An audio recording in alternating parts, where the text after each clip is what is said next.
Subscribe करिए हमारे channel target UP TET CTET को और बेल आइकन को दबाइए। हेलो दोस्तों, मैं आनंद स्वागत करता हूं आप सभी का आपके अपने चैनल और app target UP TET CTET में। दोस्तों, आज की इस क्लास में हम देखने वाले हैं आपके बहुत ही महत्वपूर्ण प्रश्न जो आपकी परीक्षा में बार बार पूछे जाते हैं। सभी टीचिंग एग्जाम्स के लिए यह प्रश्न बहुत ही महत्वपूर्ण है, तो अधिक से अधिक अपने सभी दोस्तों में अभी से शेयर कर दीजिए। सभी लोग जुड़ जाएं, सभी लोग इस क्लास को देखें। तो चलिए स्टार्ट करते हैं हम लोग। देखिए यहाँ पे पहला प्रश्न ही जो पूछा है कि नहीं, दो परिमेय संख्याओं के बीच कोई परिमेय संख्या नहीं होती, केवल एक परिमेय संख्या होती है। अनंत परिमेय संख्याएं होती हैं, केवल एक परिमेय संख्या होती है और अपरिमेय संख्या नहीं होती है। अब देखिए, आपको जिसको उत्तर पता होगा वो लोग कमेंट करके बताइए। लेकिन यहाँ पे जो लोग बिल्कुल इससे अंदाजा नहीं लगा पा रहे हैं कि हाँ, दो परिमेय संख्याओं के बीच क्या होता है, क्या कोई परिमेय संख्या नहीं होती है, या केवल एक परिमेय संख्या होती है, या अनंत परिमेय संख्याएं होती हैं, या केवल एक परिमेय संख्या होती है और कोई अपरिमेय संख्या नहीं होती है। तो देखिए, एक एक करके हम स्टेटमेंट्स को समझने का प्रयास करेंगे। जैसे कहीं पे लिखा हुआ है 2/5, यह एक परिमेय संख्या है जिनको हम p/q के रूप में व्यक्त कर सकते हैं। वो क्या है? परिमेय संख्याएं होती हैं। और कहीं पे लिखा हुआ है 4/5, ये दो परिमेय संख्याएं हैं। अब इनके बीच आप सोच पा रहे होंगे, एक तो परिमेय संख्या 3/5 हो जाएगी, ठीक है, और इनके बीच और ऐसे ही अधिक। अब यहीं पे अगर मैं लिखूं 7/10, तो ये भी क्या होगा? इन दोनों परिमेय संख्याओं के बीच होगा। इसी तरीके से आप बहुत ढेर सारे संख्याएं आप लिख सकते हैं जो इन परिमेय संख्याओं के बीच में होंगी, ठीक है।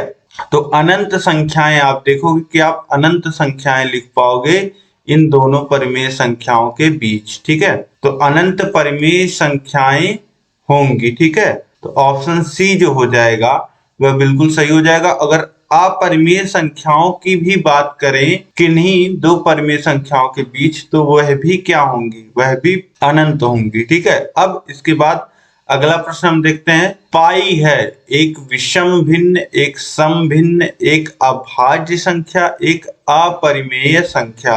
तो पाई जो होता है वह एक अपरिमेय संख्या होता है। पाई का जो मान होता है 3.14, इस तरीके से यह बढ़ता जाता है और इसे हम p/q के रूप में नहीं व्यक्त कर सकते। जो 22/7 हम लोग लिखते हैं, ये अप्रोक्सीमेट वैल्यू होती है, एग्जैक्ट वैल्यू नहीं होती है, ठीक है। तो इसलिए इसे p/q के रूप में नहीं व्यक्त किया जा सकता। तो पाई क्या है?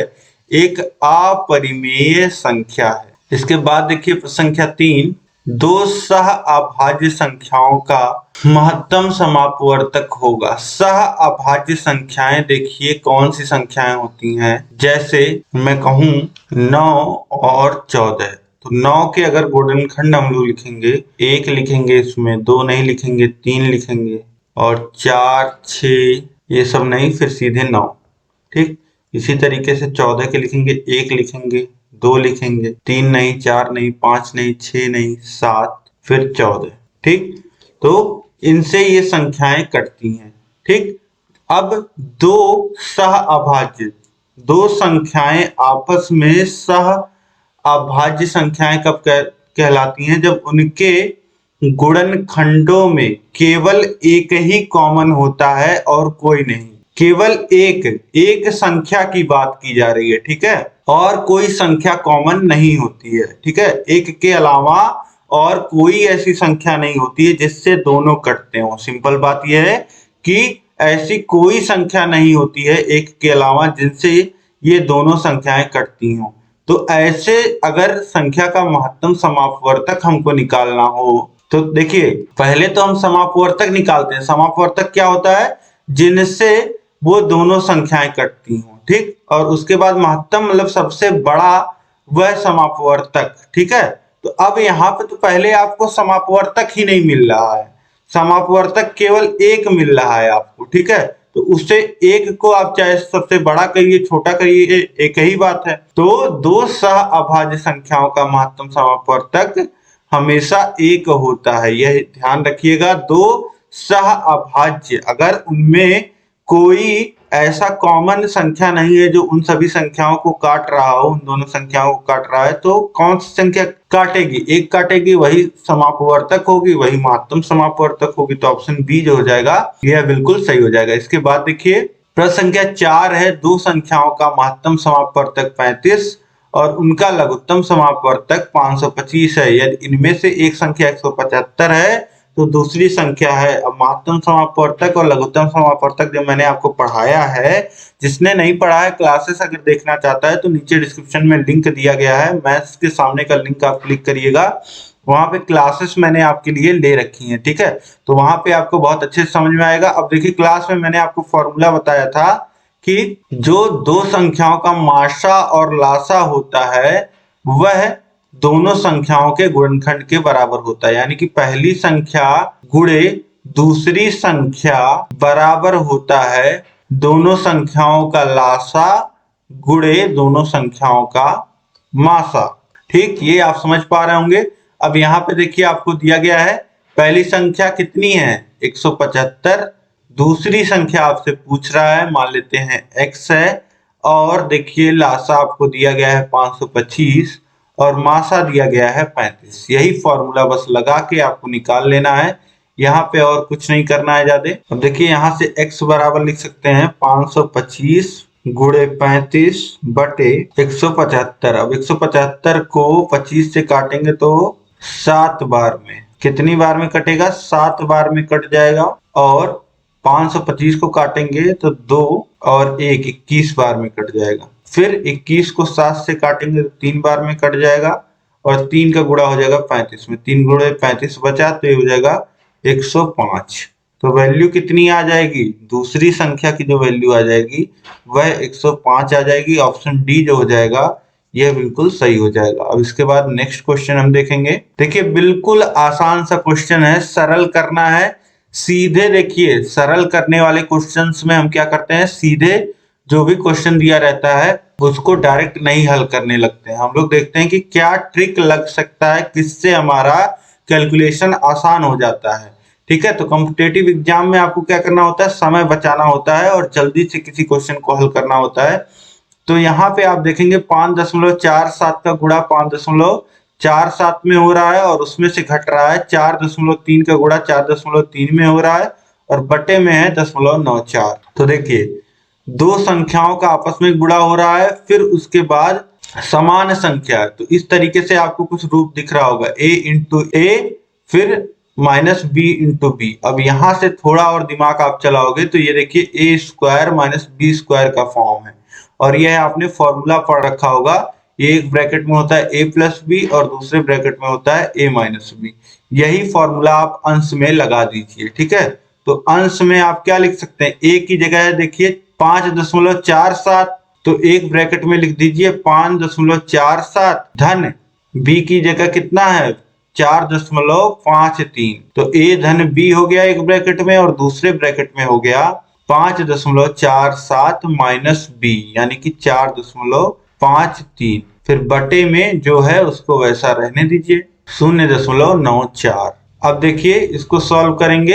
अब पहले को इन दोनों को जोड़ लीजिए, इन दोनों को आप जोड़ोगे तो 3 और 7 शून्य हो जाएगा। फिर 5 4 और हासिल लगेगा 1, ये भी शून्य हो जाएगा, 1 हासिल लग जाएगा, ये हो जाएगा कितना 5 और 4 9 और 1 10, 10.00।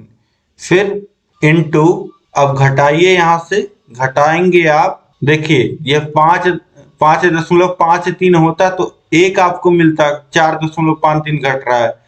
अब यहाँ पे कमी कितनी है 6 की है 0.06 की, तो ये हो जाएगा 0.94। घटा लीजिएगा इतना आएगा और बटे में भी है 0.94, तो ये कट जाएगा 0.9494 और बच कितना जाएगा 10, सीधे सीधे कितना बच जाएगा 10।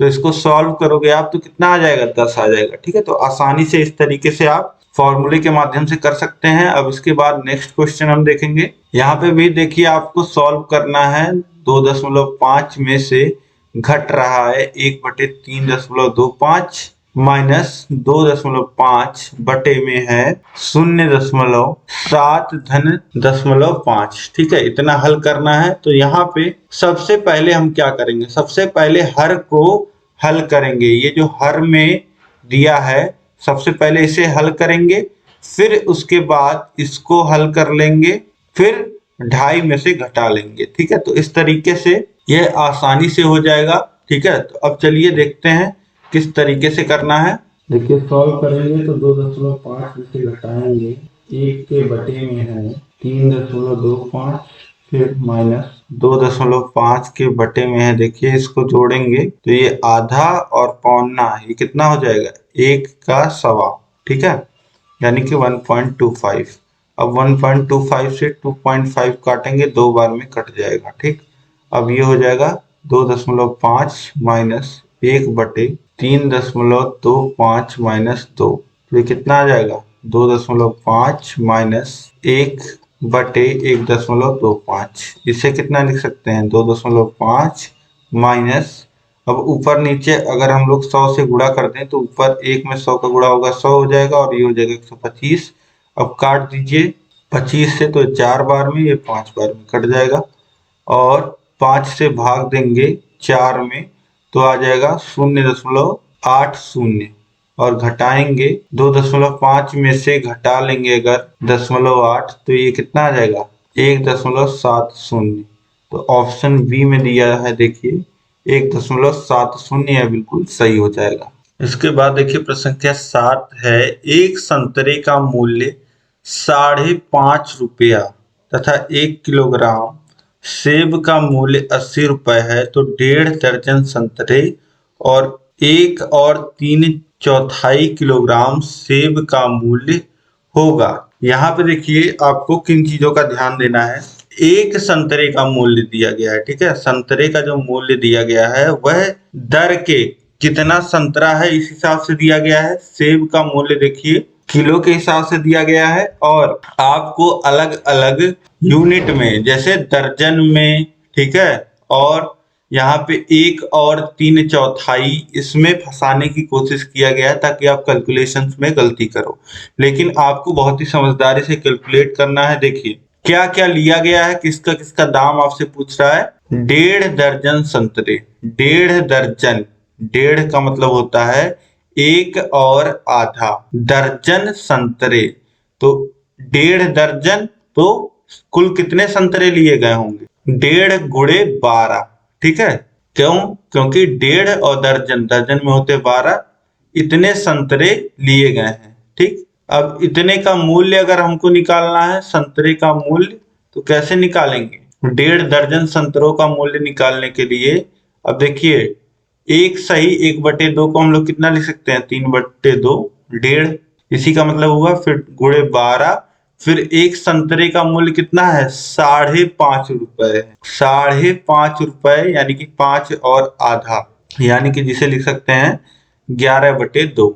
ठीक है, 2 से 12 को काटिए तो ये हो जाएगा 6, फिर 6 को 2 से काटिए 3, देखिए 3 त्रिक 9, और 9 का गुणा 11 में होगा तो ये हो जाएगा 99, यानी कि 1.5 दर्जन संतरों का जो मूल्य हो जाएगा वह 99 रुपए हो जाएगा। और इसके बाद आपसे बोल रहा है 1 और 3/4 किलोग्राम सेब, एक पूरा और प्लस 3/4 इतना सेब, इतना किलोग्राम सेब का मूल्य। ठीक है, इतना सेब लिया गया है तो इसका मूल्य जोड़ दीजिए। अब यहाँ हर समान कर लेंगे तो हो जाएगा 7/4, और गुणे 80 रुपए किलो जो है वह सेब है, किलोग्राम के हिसाब से लिया गया है, तो 7/4 किलोग्राम लेने के लिए 4 से काटिए 20 और 7, 140 रुपए ये हो जाएगा। तो अब 140 और 99 जोड़ लेंगे आप, तो कुल जो आ जाएगी, कुल कितना पैसा देना पड़ेगा 239 रुपए।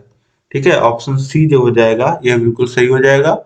इसका जो कुल मूल्य आ जाएगा वह 239 रुपए। अब इसके बाद नेक्स्ट क्वेश्चन देखिए। इसके बाद देखिए प्रश्न संख्या 8 है, हारून एक फल की दुकान पर गया, उसने 1.5 दर्जन केले 2.5 रुपए प्रति केला की दर से, 3.5 किलो सेब 57.60 प्रति किलो के दर से, 1.5 किलो आम 75.40 किलो की दर से खरीदें, और 750 ग्राम अंगूर 120 रुपए प्रति किलो की दर से खरीदे। यदि उसने फल विक्रेता को ₹500 का एक नोट दिया तो उसे विक्रेता से वापस मिलेंगे। अब देखिए, एक लड़का है हारून जो फल की दुकान पे जा रहा है और वह 4 तरीके के फल ले रहा है। देखिए, सेब लिया उसने और आम लिया, केला लिया है और अंगूर लिया है। ठीक है, तो ये 4 फल वह ले रहा है और 4 फल लेने के बाद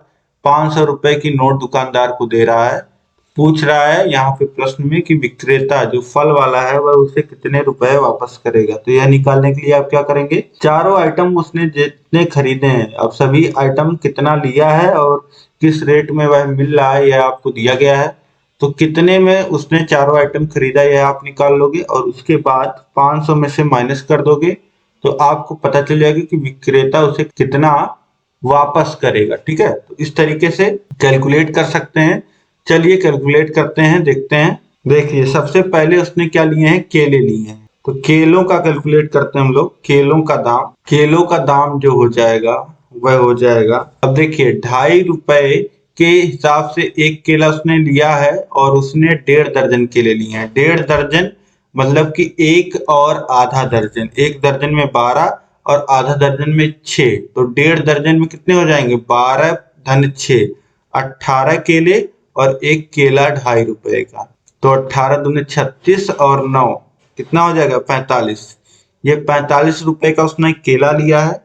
इसके बाद देखिए उसने क्या लिया है, 3.5 किलो सेब लिया है उसने, 3.5 किलो सेब लिया है। तो सेबों का दाम हम लोग निकाल लेते हैं। सेब कितना दाम में उसने लिया है, सेब का दाम जैसा कि यहाँ पे 3.5 किलो का मतलब सीधे सीधे आप लिख दीजिए 7/2 किलो। और किस हिसाब से लिया है, 57.60। अब 57.60 को आप 2 से काट दीजिए और उसमें गुणा कर दीजिए 7 से। 2 से काटेंगे तो देखिए 2, 8 और फिर 0.80, फिर 7 का गुणा करिए तो 0, 8 7 56 के 6 हासिल लगा 5, फिर 8 7 56, फिर 5 हो जाएगा 61 का 1 हासिल लग जाएगा 6, फिर 7 दूनी 14 और 6 20, यानी कि 201.60। ये जो आ जाएगा ये सेब का दाम आ जाएगा। इसके बाद उसने लिए हैं 1.5 किलो आम। तो आम का दाम आप निकालिए, आम 1.5 किलो यानी कि 3/2 और 1 किलो का दाम कितना है आम का, 75.40। अब यही फिर 2 से काटिएगा और 3 से गुणा करिएगा तो कितना आ जाएगा, ये आ जाएगा 113.1। ठीक है, कैलकुलेट करके देखिए। फिर उसके बाद उसने लिए हैं 750 ग्राम अंगूर। ठीक है, अंगूर का अब हम लोग जोड़ते हैं। तो अंगूर का जोड़ते समय यह आपको ध्यान देखना है, 750 ग्राम लिया है उसने और दाम जो दिया गया है प्रति किलो का दिया गया है। तो सबसे पहले इसको बदलेंगे हम लोग किलो में। 750 ग्राम को किलो में बदलने के लिए 1000 से भाग देंगे तो बन जाएगा 3/4 किलोग्राम और इसमें गुणा होगा 120 का। तो ये कितना आ जाएगा, अंगूर कितने का हो जाएगा, अंगूर जो हो जाएगा वह हो जाएगा 90 रुपए का। ठीक है, 4 से ये कट जाएगा 30 और 3 त्रिका 9। ठीक है, तो ये हो जाएगा 90 रुपए का। अब सबको जोड़ेंगे, 45 और 90 देखिए 135 हो जाएगा, 135 धन 113.1 और 201.6, यही जोड़ लेना है। जोड़ेंगे इसको तो ये आ जाएगा 449.7। ठीक है, फिर उसके बाद 449.7, 30 पैसे यहाँ बचा और उसके बाद 50 पैसे, तो 50 रुपए 30 पैसा जो है वह दुकानदार लौटाएगा। तो ऑप्शन सी जो हो जाएगा यहाँ पे बिल्कुल सही हो जाएगा। उम्मीद है कि आप सभी लोगों ने सही किया होगा। कैलकुलेशन सभी लोग देख लीजिएगा, इसीलिए सभी कैलकुलेशन मैंने यहाँ पे कर दिया है। अब इसके बाद हम लोग नेक्स्ट क्वेश्चन देखते हैं। प्रश्न संख्या 9 है, पहले संख्या 350 को 20% बढ़ाकर पुनः 20% कम कर दिया गया, अंततः वृद्धि या कमी का प्रतिशत होगा। अब देखिए एक संख्या है 350 जिसको 20% बढ़ाया गया, ठीक, उसके बाद 20% कम कर दिया गया। ठीक है, अंततः उसमें कितने प्रतिशत की कमी आएगी या बढ़ोतरी होगी यह निकालना है। अब देखिए 350 को 20% से अगर बढ़ाना है, किसी भी चीज को 20% से बढ़ाना होता है तो उसमें हम लोग गुणा कर देते हैं 100 धन जितने प्रतिशत से बढ़ाना है 20% से और बटे में 100। ठीक, ये हो जाएगा। फिर उसके बाद 20% से घटाया है, फिर ये जो संख्या आ जाएगी, ये जो अब आप गुणा करके संख्या निकाल लोगे, इसको फिर 20% घटाया गया है, तो इस संख्या को, जो संख्या यहाँ पे आएगी, इसको 20% घटाने के लिए क्या करेंगे, 100 माइनस 20 बटे में 100। ठीक है, यहाँ पे एक ही लाइन में मैंने दोनों चीजें कर दी हैं, आप अलग अलग कर सकते हैं। पहले इसको कैलकुलेट करेंगे, फिर इसका 20% घटाएंगे। ठीक, तो इस तरीके से आपको सीधे सीधे वह संख्या मिल जाएगी। अब इन दोनों को अगर साथ में कैलकुलेट करते हैं, जो 20% बढ़ाने के बाद फिर 20% जब घटेगा, वो संख्या जो मिलेगी, तो कैलकुलेट कर लीजिए। 350 गुणे 120 बटे 100, फिर गुणे 80 बटे 100। शून्य से शून्य कटेगा, शून्य से शून्य कटेगा। अब शून्य से शून्य यहाँ भी काट दीजिए। फिर इसके बाद देखिए 10 को काटिए 2 से तो 5 बार में, और 8 को काटेंगे तो 4 बार में, फिर 5 से 35 को काटेंगे 7 बार में। अब गुणा करिए, 12 सत्ते 84 और 84 गुणे 4 कितना आ जाएगा, 4 चौक 16, हासिल लगेगा 1, और 8 चौक 32 और 1 33, 336। वैल्यू कितनी आ गई, 336। मतलब 20% बढ़ाने के बाद फिर 20% जब घटा देंगे तो संख्या कितनी आ जाएगी, 336। अब देखिए पहले संख्या थी 350, तो कमी कितने की आई, यह निकाल लीजिए। फिर हम कमी प्रतिशत निकाल लेंगे, तो कमी आई, पहले थी 350, अब है 336, यानी कि कमी आ गई 14 की। अब कमी प्रतिशत निकाल लीजिए। कमी प्रतिशत निकालने के लिए क्या करेंगे, जो कमी आई है बटे में पहले जो था 350 और गुणे 100%। ठीक है, तो अब देखिए 7 को काटेंगे 2 से, 35 को काटेंगे 5 बार में, और शून्य से शून्य काट दीजिए। 2/5 गुणे 10, 5 से 10 को काटिए 2 बार में, और 2 दूनी 4, और प्रतिशत 4% की जो है वह कमी आई है। ऑप्शन बी जो हो जाएगा ये बिल्कुल सही हो जाएगा। इस तरीके से बहुत ही आसानी से आप कैलकुलेट कर सकते थे। ठीक है, उम्मीद है कि आप सभी लोग सही उत्तर दे रहे होंगे। कमेंट करते रहिए आप सभी लोग। अब नेक्स्ट क्वेश्चन पहले आप लोग देखिए, कमेंट करके बताइए आप लोग सॉल्यूशन। चलिए मैं क्वेश्चन पढ़ता हूँ। क्वेश्चन नंबर 10 है, ए की मासिक आय बी की आय से 20% अधिक है, बी की आय सी की आय से 30% है, बी की आय सी की आय की 30% है। यदि इन तीनों की सम्मिलित प्रतिमाह आय 74,700 है तो सी की आय है। अब देखिए यहाँ पे कमाई की, सैलरी की बात हो रही है, आय की बात हो रही है। ठीक है, तो जो ए मंथ में कमाता है वह बी की आय से 20% अधिक है, और बी की जो आय है वह सी की आय का 30% है। और कुल अगर सभी का आय जोड़ दिया जाए तो वह 74,700 रुपए है। सी की आय पूछ रहा है, तो सी की आय हम लोग मान लेते हैं एक्स से। सी की आय एक्स है, ठीक है, माइनस सी की आय एक्स है। तो अब इसके आगे देखिए बी की आय कितनी हो जाएगी, बी की आय हो जाएगी सी की आय का 30%, यानी कि एक्स का 30%, यानी कि एक्स गुणे 30/100। शून्य से शून्य कट जाएगा और ये हो जाएगा 3x/10। बी की आय हो गई 3x/10, और ए की आय लिखिए। ए की जो आय है वह बी की आय से 20% अधिक है, यानी कि 3x/10 से 20% अधिक। कैसे लिखेंगे, 100 धन 20/100 ये हो जाएगा। अब इसे कैलकुलेट कर लीजिए, 3x/10 इंटू 120/100। शून्य से शून्य कट जाएगा और अब गुणा हो जाएगा। ये 2 से काट दीजिए, ऊपर 6 हो जाएगा, नीचे 5 हो जाएगा, और जो आय हो जाएगी यह 18x/50 हो जाएगी, यही बचेगा।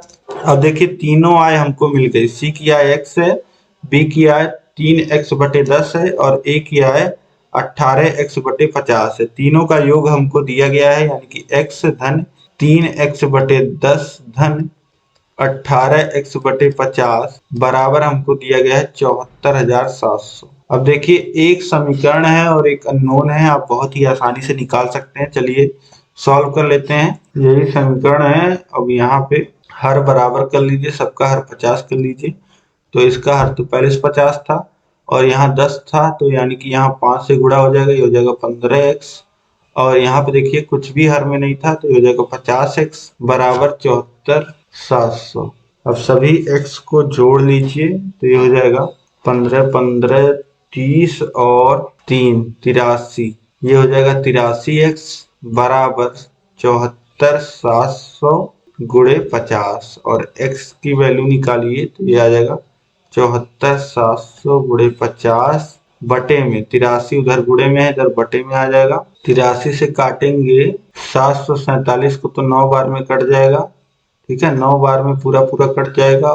ये हो जाएगा 900 गुणे 50, तो 9 पच्चे 45 और 3 शून्य, यानी कि x की वैल्यू कितनी आ जाएगी 45,000। x की वैल्यू 45,000 आ गई। x क्या था, c की आय, तो c की जो आय हो जाएगी वो कितनी हो जाएगी 45,000। ऑप्शन बी जो हो जाएगा ये बिल्कुल सही हो जाएगा। इसके बाद देखिए प्रश्न संख्या 11 है, यदि किसी वस्तु का क्रय मूल्य उसके विक्रय मूल्य का 3/2 है तो लाभ या हानि प्रतिशत है। यदि किसी वस्तु का क्रय मूल्य उसके विक्रय मूल्य का 3/2 यानी कि 1.5 गुना है, तो लाभ या हानि प्रतिशत है। पहले ही यहाँ पे बता दिया गया है कि वस्तु का क्रय मूल्य विक्रय मूल्य का 1.5 गुना है, यानी कि जितने में वस्तु खरीदी गई थी, ठीक है, वह 1.5 गुना है जितने में वस्तु बेची गई है। ठीक है, यानी कि 100 रुपए खरीदी गई थी, यानी कि अगर 100 रुपए में बेची गई है तो 150 में खरीदी गई थी। तो पहले ही यहाँ बता दिया गया है कि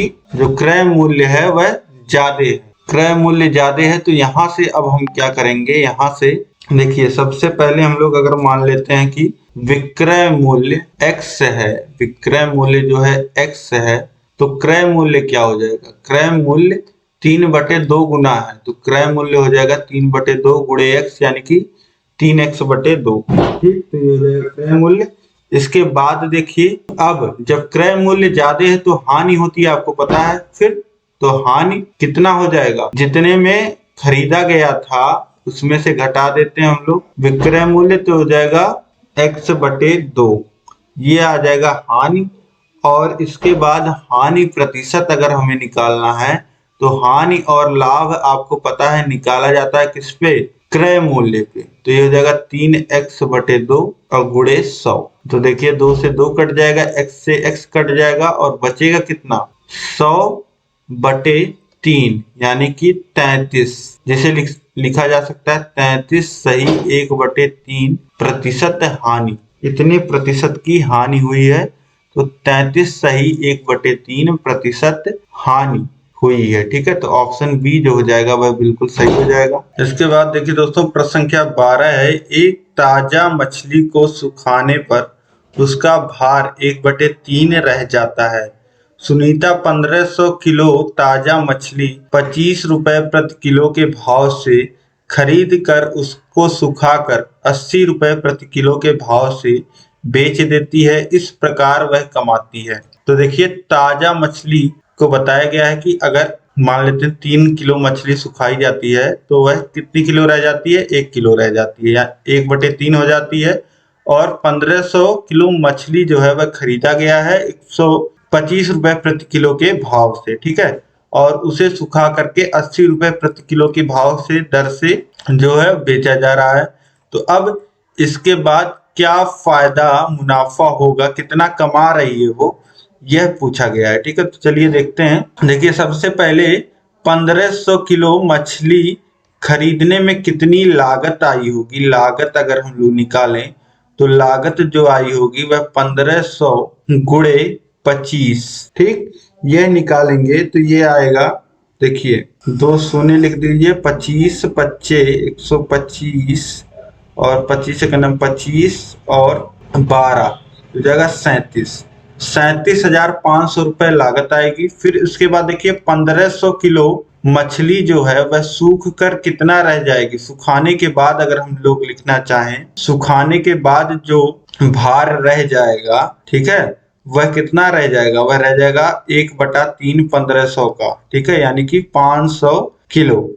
ठीक, अब ये 500 सूखी मछली बेचने पे कितना पैसा मिलेगा, या देखिए 500 केजी सूखी मछली का दाम अगर निकाला जाए तो हो जाएगा 500 गुणे 1 किलो का दाम है 80, तो ये आ जाएगा 40,000। ठीक, जो खरीदा गया था वह 37,500 में, बेचा जाएगा 40,000 में, यानी कि 2,500 का मुनाफा होगा। तो ऑप्शन बी जो हो जाएगा यह बिल्कुल सही हो जाएगा। उम्मीद है कि सभी देखिए ज्यादातर आंसर आप लोग सही बता भी रहे हैं।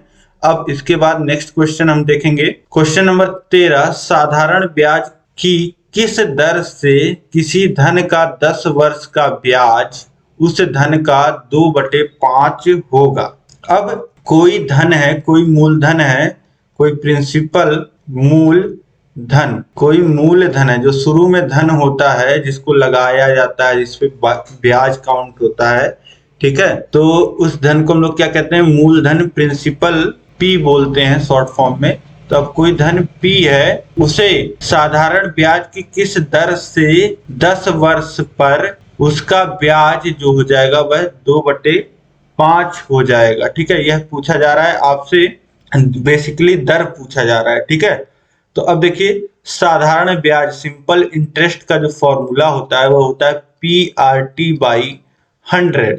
अब सिंपल इंटरेस्ट बोल रहा है कि उस धन का 2/5 हो जाएगा, तो किसी धन का 2/5 यानी कि 2/5 उसका गुणा कर दीजिए उस धन में, तो 2/5 गुणे पी हो जाएगा, और बराबर ये हो जाएगा P into R, rate into समय 10 साल, और बटे में 100, तो शून्य से शून्य कट जाएगा। और अब देखिए इसके बाद P से P कट जाएगा यहाँ पे, और 2/5 बराबर आ जाएगा R/10। और इसे अगर सॉल्व करना चाहें हम, R बराबर हो जाएगा 2/5 गुणे 10, 5 से काटिए तो 2 गुणे 2, यानी कि रेट कितना आ जाएगा, 4% का रेट आ जाएगा।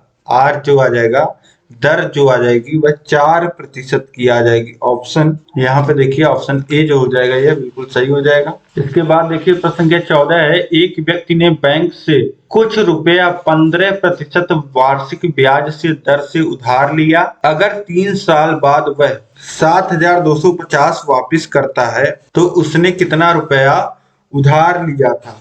ठीक है, जितना रुपया उधार लिया था यह आपसे पूछ रहा है। तो सबसे पहले हम लोग मान लेते हैं कि उसने x रुपए उधार लिए थे। माना व्यक्ति ने x रुपए उधार लिया, ठीक है, यह मान लिया।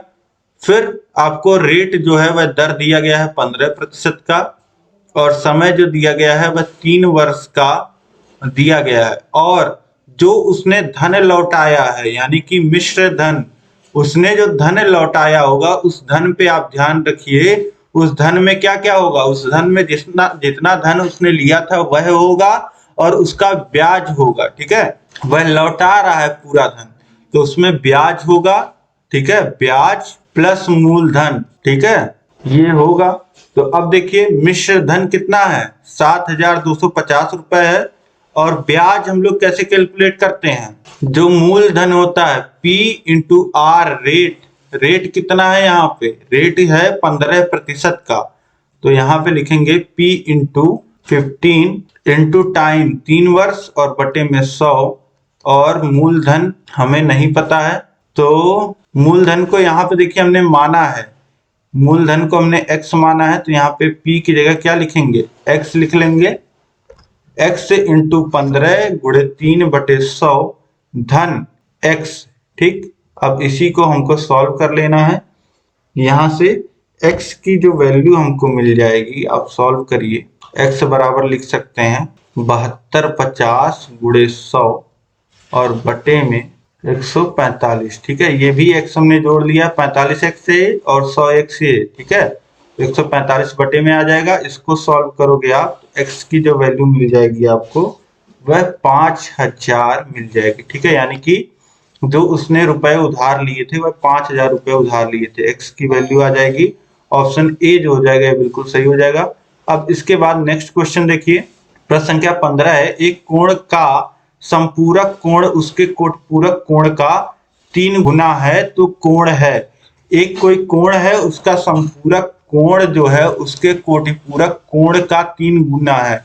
संपूरक कोण क्या होता है? संपूरक कोण किसी कोण का संपूरक कोण वह होता है जिसमें उसको जोड़ दिया जाए तो मान हो जाता है 180 अंश। ठीक है, तो संपूरक कोण का जो मान हो जाएगा, अगर हम लोग ये निकालना चाहें कि संपूरक कोण का मान कितना होगा, अगर हमने माना वह कोण जो है, एक कोण जिसकी बात कर रहा है, इसको अगर हम लोग माना यह x है, माना यह x है, तो संपूरक कोण, इसका संपूरक कोण कितना हो जाएगा? 180 माइनस x हो जाएगा। और कोटिपूरक कोण कितना हो जाएगा? कोटिपूरक कोण क्या होता है? कोटिपूरक कोण होता है किसी कोण को, जिन दो कोणों का योग 90 अंश होता है उनको हम कोटिपूरक कोण कहते हैं। और इसमें से एक कोण x है, तो कोटिपूरक कोण कितना होगा? 90 माइनस x होगा। अब यहाँ पे प्रश्न में क्या कह रहा है कि जो संपूरक कोण है वह कोटिपूरक कोण का 3 गुना है, यानी कि 180 माइनस x की जो वैल्यू है वह 3 गुना है कोटिपूरक कोण के, यानी कि 90 माइनस x के। तो यहाँ से लिख सकते हैं 180 माइनस x बराबर 270 माइनस 3x। ठीक है, फिर यहाँ से हो जाएगा 2x बराबर 270 माइनस 180। ये इधर आएगा तो प्लस 3x हो जाएगा, उसमें से 1x माइनस हो जाएगा तो 2x हो जाएगा, और 270 में से 180 जाएगा तो कितना हो जाएगा? 90 बचेगा, और x बराबर कितना हो जाएगा? 90/2 यानी कि 45। यानी कि ये जो कोण होगा, एक कोण जिसकी बात कर रहा था, उसका मान कितना होगा? 45 अंश होगा। ठीक है, अब आप चाहे तो क्रॉस वेरीफाई भी कर सकते हैं। ठीक है, अब इसके बाद हम लोग अगला प्रश्न देखेंगे। प्रश्न संख्या 16 है, n भुजा वाले बहुभुज के किसी शीर्ष से खींचे गए विकर्णों की संख्या के लिए व्यंजक है। तो अगर किसी भी कोई n भुजा वाला बहुभुज है और उसके एक शीर्ष से कितने विकर्ण खींचे जा सकते हैं, यह अगर आपको निकालना हो तो यह निकालने के लिए फॉर्मूला होता है n-3। ठीक है, n भुजाओं की संख्या हो जाएगा -3। तो ऑप्शन डी जो हो जाएगा ये बिल्कुल सही हो जाएगा, n-3। इसके बाद देखिए प्रश्न संख्या 17 है, रूबी की गुल्लक में 50 पैसे और 1 रुपए के सिक्के हैं तथा दोनों प्रकार के सिक्कों की जो संख्या है वह समान है। ठीक है, दो तरीके के सिक्के हैं, 50 पैसे के सिक्के हैं और 1 रुपए के सिक्के हैं, और दोनों की जो संख्या है वह समान है। ठीक है, यानी कि अगर 5 सिक्के 50 पैसे के हैं तो 5 सिक्के 1 रुपए के भी हैं। ठीक, इसके बाद देखिए 50 पैसे के 1/3 सिक्के तथा 1 रुपए के 1/4 सिक्के निकाल देने पे गुल्लक में 26 रुपए अवशेष बचते हैं। प्रारंभ में गुल्लक में सिक्कों की संख्या आपसे पूछ रहा है। माना प्रारंभ में 50 पैसे के सिक्कों की संख्या, यही मान लेते हैं हम लोग x है। ठीक है, तो 1 रुपए के कितने सिक्के होंगे? प्रारंभ में 1 रुपए के सिक्के कितने होंगे? वो भी जैसा कि बताया गया है कि संख्या समान है। ठीक है, जितने 50 पैसे के हैं उतने 1 रुपए के भी हैं। तो अगर हमने 50 पैसे वाले x मान लिए तो 1 रुपए वाले भी कितने होंगे? x सिक्के होंगे। फिर इसके बाद बोल रहा है कि 50 पैसे वालों में से हम 1/3 सिक्के निकाल देते हैं, यानी कि x में से x -3 कर दे रहा है तो 2x/3 बचेगा। और इसके बाद कह रहा है कि 1 रुपए वाले में से 1/4 निकाल दे रहे हैं, यानी कि x में से x/4 निकाल दे रहा है, तो ये बचेगा 3x/4। ठीक है, अब ये जो बचे हुए सिक्के हैं यह फॉर्म कर रहे हैं 26 रुपए। ठीक है, ये जो बचे हुए सिक्के हैं यानी कि 2x/3, ये कितने 50 पैसे के सिक्के हैं, यानी कि उसमें 1/2 रुपए होगा। फिर धन 3x/4 के 1 रुपए के सिक्के हैं और यह इनको मिला करके 26 रुपए हैं। यही आपको समझना है, जो गुल्लक में बचे हुए सिक्के हैं वह 26 रुपए बना रहे हैं। किस तरीके से बना रहे हैं? 2x/3, यह 50 पैसे के सिक्के हैं तो 50 पैसा कितना कंट्रीब्यूट करता है? आधा रुपया। तो जितने सिक्के हैं उसमें गुणा कर देंगे आधा रुपए का, और उसमें हम जोड़ देंगे जो 1 रुपए के सिक्के हैं। 1 रुपए के सिक्के कितने हैं? 3x/4, और यह कितना रुपया कंट्रीब्यूट करेंगे? गुणे 1, क्योंकि एक सिक्का 1 रुपए का है। ठीक है, जो कि बराबर हो जाएगा 26 के। अब इसी को हमको कैलकुलेट कर लेना है। अब देखिए यहां से x की वैल्यू जब आप कैलकुलेट करेंगे, कैलकुलेट करिए x की वैल्यू। कैलकुलेट करने के लिए पहले हर समान कर लीजिए। हर देखिए यहाँ पे हो जाएगा, समान करने के बाद 12 और यहाँ पे 2 से गुणा होगा, ये हो जाएगा 4x धन 9x, ठीक है। और ये बराबर हो जाएगा 26 के, और यहाँ से x की वैल्यू कैलकुलेट करेंगे तो x की जो वैल्यू आ जाएगी वह 24 आ जाएगी। यानी कि 24 सिक्के 50 पैसे के थे और 24 सिक्के थे 1 रुपए के शुरू में। तो 24 कितना हो जाएगा, 48 सिक्के। शुरू में कुल कितने सिक्के थे गुल्लक में, 48 सिक्के थे, ठीक है। तो ऑप्शन डी जो हो जाएगा यहाँ बिल्कुल सही हो जाएगा। इसके बाद देखिए प्रश्न संख्या 18 है, 1 करोड़ बराबर होता है। 1 करोड़ किसके बराबर होता है ये आपको बताना है। तो देखिए 1 करोड़ पहले तो लिख लीजिए। 1 करोड़ कैसे आप लिखेंगे, इकाई, दहाई, सैकड़ा, हजार, 10,000, लाख, 10 लाख, ठीक। एक जीरो और बढ़ाइए, ये हो जाएगा करोड़, ठीक है। ये होता है 1 करोड़। अब 1 करोड़ में यहाँ पे आप देखिए कितने जीरो हो गए, 3 जीरो, फिर 2 जीरो, 5, फिर 2, 7 जीरो हो गए, ठीक। यह बराबर किसके होगा, 100 लाख के बराबर होगा, या 1000 लाख के, या 10 लाख के, या 100,000 के। तो अब अगर इसको हम लोग लाख के रूप में लिखना चाहें तो कैसे लिख सकते हैं। लाख के रूप में अगर हम लोग लिखना चाहें तो 1 लाख किसके बराबर होता है, देखिए ये होता है 1 लाख, ठीक। अब इसमें और इसमें कितने जीरो का अंतर है, 2 जीरो का अंतर है। यानी कि 1 लाख में अगर 100 का गुणा कर दें तो ये बन जाता है 1 करोड़, ठीक है। तो 100 लाख बराबर होता है 1 करोड़। ये तो आप लोग वैसे ही जानते होंगे। तो ऑप्शन ए जो हो जाएगा यहाँ पे 1 करोड़ बराबर 100 लाख, ये बिल्कुल सही हो जाएगा। अब इसके बाद देखिए प्रश्न संख्या 19 है, एक आयताकार बाग जिसकी लंबाई उसकी चौड़ाई से 4 मीटर अधिक है का अर्ध परिमाप 36 मीटर है। बाग की लंबाई वाली भुजा की माप होगी, ठीक है। अगर देखिए लंबाई पूछ रहा है और आपसे बोल रहा है कि लंबाई जो है L, ठीक है, वह चौड़ाई से 4 मीटर अधिक है। यानी कि चौड़ाई कितनी हो जाएगी, अगर लंबाई A बराबर L है तो चौड़ाई B बराबर होगा L-4, ठीक। अब आपको यहाँ पे अर्ध परिमाप दिया गया है, यानी कि परिमाप का आधा। अब परिमाप क्या होता है, परिमाप होता है 2 गुणे लंबाई धन चौड़ाई, लंबाई धन चौड़ाई, यानी कि A प्लस B होता है, 2 इंटू A प्लस B होता है, यही होता है। अब अर्ध परिमाप क्या हो जाएगा, अर्ध परिमाप यानी कि इसका आधा, यानी कि A plus B. A plus B की वैल्यू कितनी दी गई है, A प्लस बी की वैल्यू दी गई है 36, यानी कि लिख सकते हैं L प्लस L-4 चौड़ाई बराबर दिया गया है 36। तो ये देखिए L प्लस L 2L हो जाएगा, -4 उधर जाएगा, हो जाएगा 40, 2L बराबर 40 हो गया। तो L बराबर कितना हो जाएगा 20, यानी कि लंबाई कितनी हो जाएगी 20 मीटर। ऑप्शन ए जो हो जाएगा यह बिल्कुल सही हो जाएगा। अब इसके बाद हम लोग देखते हैं लास्ट क्वेश्चन है, ये आप लोग खुद से कमेंट करके पहले बताइए। क्वेश्चन मैं पढ़ देता हूं।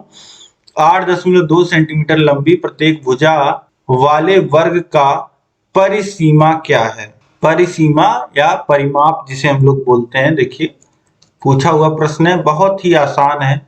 इसका उत्तर आप लोग खुद ही कर पा रहे होंगे, मुझे लग रहा है। बहुत ही आसान प्रश्न है। वर्ग का परिमाप का फॉर्मूला क्या होता है, 4 इंटू ए। ए आपको दिया गया है 4 गुणे 8.2, यही आपको करना है। 8 चौक 32 और 0.8, तो ये हो जाएगा 32.8 सेंटीमीटर। तो ऑप्शन सी जो हो जाएगा यह बिल्कुल सही हो जाएगा, ठीक है। तो इस तरीके से सभी प्रश्न दोस्तों आप हल कर पा रहे होंगे, सभी प्रश्नों को समझ पा रहे होंगे। उम्मीद है ये क्लास आपको बहुत पसंद आई होगी। तो इस क्लास को आप लाइक कर दीजिए, और जो भी दोस्त आपके जुड़ के नहीं देख पाए हैं उनको शेयर कर दीजिए। कम से कम 5 मित्रों में आप शेयर करिए, ताकि सभी लोग इस क्लास को आसानी से देख पाएं और समझ पाएं इस तरीके से, और अपनी परीक्षा में अच्छा स्कोर कर पाएं। अभी तक अगर आपने चैनल को सब्सक्राइब नहीं किया है तो चैनल को सब्सक्राइब करके उसके बगल में बेल आइकन होगा, उस पर ऑल सेलेक्ट कर लीजिएगा, ताकि सभी नोटिफिकेशंस आपको मिल पाए। मैं ऐसे ही आपके लिए बेहतरीन क्लासेस लाता रहूंगा और आपकी तैयारी अच्छी कराता रहूंगा। और नीचे डिस्क्रिप्शन में लिंक है, सभी विषयों को आप पढ़ सकते हैं। ये तो आपकी प्रैक्टिस हो रही है, ठीक है। इस क्लास में अंत तक बने रहने के लिए आप सभी लोग का बहुत बहुत धन्यवाद। मिलते हैं हम लोग नेक्स्ट क्लास में। रोज शाम 7 और 8 बजे आपकी क्लासेस होती हैं। मिलते हैं हम लोग नेक्स्ट क्लास में। धन्यवाद, जय हिंद।